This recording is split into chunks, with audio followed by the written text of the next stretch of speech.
క్రీస్తునాథుని యందు ప్రియ సహోదరి సహోదరులారా, ఈరోజు మనము పునీత బెర్నదెత్తమ్మ వీరిని కొనియాడుతూ ఉన్నాం.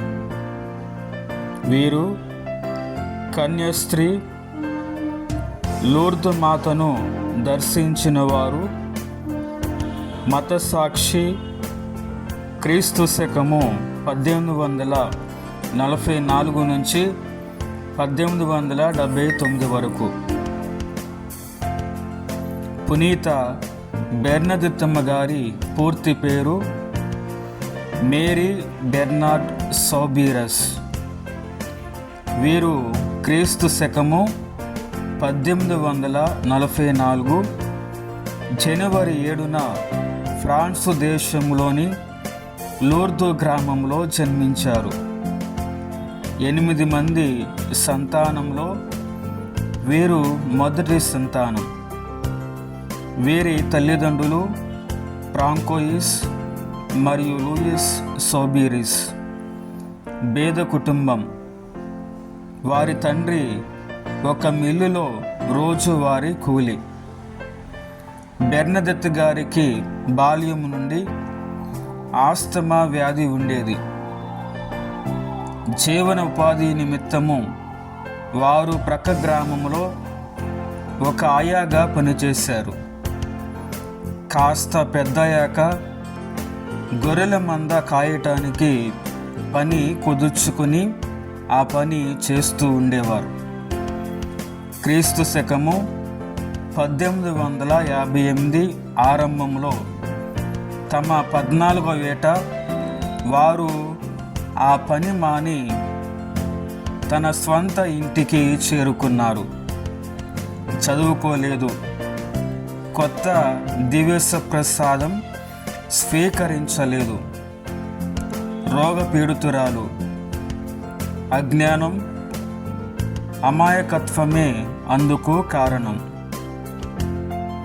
క్రీస్తు శకము 1858 ఫిబ్రవరి 11న బెర్నదెత్త వంట చెరుకు కోసం పుల్లలు ఏరటానికి తన చెల్లి మరియు స్నేహితురాలు జెన్ను వెంట పెట్టుకుని అడవికి వెళ్ళారు. అక్కడ బెర్నదెత్ గారు కేవ్ నది తీరంలో మస్సబిల్లే అనే కొండ గుహలలో ఒక వింత దర్శనం గాంచారు. వర్ణింప సౌఖ్యం కాని ఒక సుందరాంగి కనిపించింది. ఈ విషయాన్ని బెర్నదెత్ గారు మరియు జెన్లకు ఇలా చెప్పారు. తెల్లని వస్త్రాలు ధరించిన ఒక స్త్రీమూర్తి 16 లేక 17 ఏళ్ళు ఉంటాయి. తెల్లని అంగీతో పాటు నడుమునకు నీలిరంగు దట్టి కట్టుకొని ఉంది. ఆమె తలపై ఒక తెల్లని ముసుగు వస్త్రం ఉండి వెనుకకు వేలాడి ఉంది. ఒట్టి పాదాలు. ఒక్కో పాదం వద్ద ఒక్కో గులాబీ పుష్పం ఉన్నాయి. ఆ అమ్మ కుడి హస్తంలో బంగారు గొలుసు, తెల్లని పూసలు గల జపమాలిక ఉంది. పాదాల వద్ద ఉన్న రోజాలతో సహా జపమాల పూసలు బాగా మెరుస్తూ ఉన్నాయి అని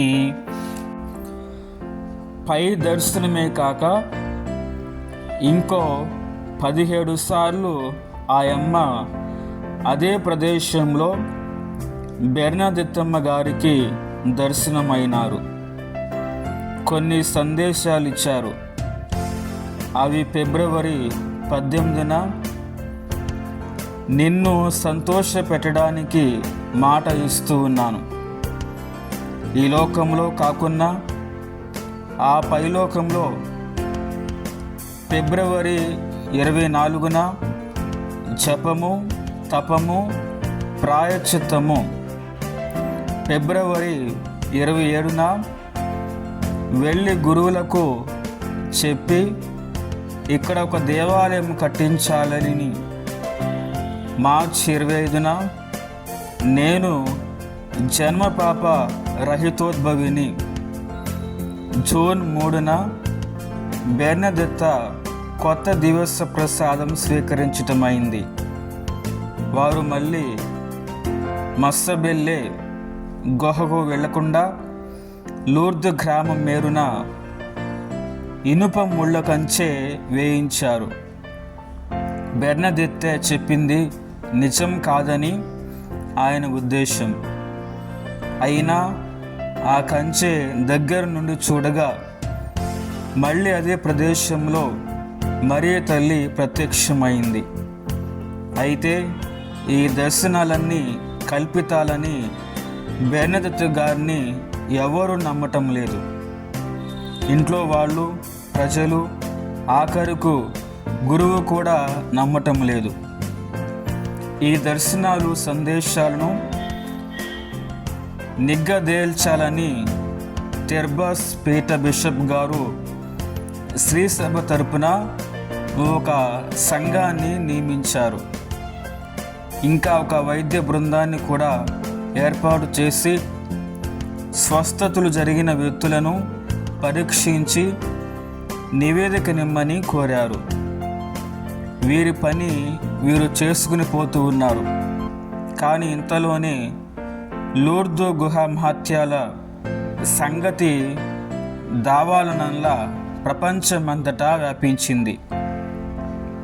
తండోపతండాలుగా ప్రజలు రావటంతో గొప్ప పుణ్యక్షేత్ర యాత్రస్థలంగా మారిపోయింది. క్రీస్తు శకము 1866 జులైలో బెర్నదెత్తమ్మ గారు కన్యాస్త్రీ కావడానికి నెవర్స్ కన్యాస్త్రీల సభలో ప్రవేశించి నోవిషియేట్లో శిక్షణ పుచ్చుకున్నారు. చనిపోయే వరకు వారు అక్కడే జీవించారు. వారు ప్రతిరోజు చెప్పే విషయం ఒక్కటే: హృదయపూర్వకంగా ఆ ప్రియమైన గృహ వద్దకు యాత్రకు వెళ్తాను. బెర్నదెత్తమ్మ గారు ఆ కాన్వెంట్లో ఉన్నంతకాలము శారీరకంగా, ఆత్మ సంబంధంగా ఎంతో బాధను అనుభవించారు. కానీ వారు మేరీమాత ముద్దు బిడ్డే. వారు తమ బాధ్యతను నెరవేర్చుకున్నారు. స్వయంగా వారి మాటల్లోనే ఇలా అన్నారు: ఒకరు చీపురుతో శుభ్రంగా ఊడ్చాక ఇంకా దాంతో పని ముందు మూలన పెట్టక, దీని అర్థం శుభ్రంగా ఊడ్చిన తన బాధ్యతను నెరవేర్చుకున్న దేవుని చేతిలోని ఆ చీపురు కట్ట బెర్నదెత్తమ్మ గారే. ఒక కన్యాస్త్రీగా సభ కట్టుబాట్లను తూచ తప్పక పాటించారు. క్రీస్తు శకము 1878 సెప్టెంబర్ 22న కన్యాస్త్రీగా నిత్య మాట పట్టు తీసుకున్నారు. అదే ఏడాది డిసెంబర్లో వారు టెర్బాస్ పీఠం, నెవర్స్ పీఠం బిషప్ గార్ల ఎదుట తన 20 ఏండ్ల క్రితం పొందిన మేరీమాత దర్శనాలు, సందేశాలు, అనుభూతి గూర్చి గట్టిగా సాక్ష్యం ఇచ్చారు. తనకు బాల్యంలో ఉబ్బస వ్యాధి ఉందని, తన పేదరికం వల్ల చెమటోచి కూలి పని చేయటం వల్ల వ్యాధి ముదిరిందని పేర్కొన్నారు. ఈ వ్యాధి వల్ల క్షయవ్యాధి సంక్రమించిందని, తద్వారా మోకాళ్ళలో పుండ్లు, మూత్రపిండాల వ్యాధి, ఇలా శ్రమలు, శిలువ ప్రీతితో క్రీస్తు కోసం మోస్తున్నానని పలికారు. క్రీస్తు శకము 1879 ఏప్రిల్ 16న శాశ్వతంగా కన్నుమూసి ధవల వస్త్రధారి అయి కన్య మరియమ్మను కలుసుకుని వెళ్ళిపోయారు. క్రీస్తు శకము 1925లో 15వ బెనడిక్ట్ గారు బెర్నదెత్తమ్మ గారికి ధన్యతా పట్టాన్ని ఇవ్వగా, క్రీస్తు శకము 1933లో 11వ పయాస్ జగద్గురువులు వారిని పునీతురాలుగా వెల్లడి చేశారు. బెర్నదెత్త అను పేరుకు ఎలుగుబంటి, సాహసం అని అర్థం. ధ్యానాంశం: నీవు బాధల్ని ప్రేమించటం తెలుసుకోవాలి. మన ప్రభువు తన మిత్రులకే తాను ముండ్ల కిరీటాల్ని ఇస్తూ ఉంటారు. ఇంతకంటే గణం మరొకటి లేదు. సింహాసనంపై కూర్చున్న రాణి కంటే నేను శ్రమలతో పడకపై సంతోషంగానే ఉన్నాను. పునీత బెర్నదెత్తమ్మ గారా, మా కొరకు, మా కుటుంబాల కొరకు ప్రార్థించండి.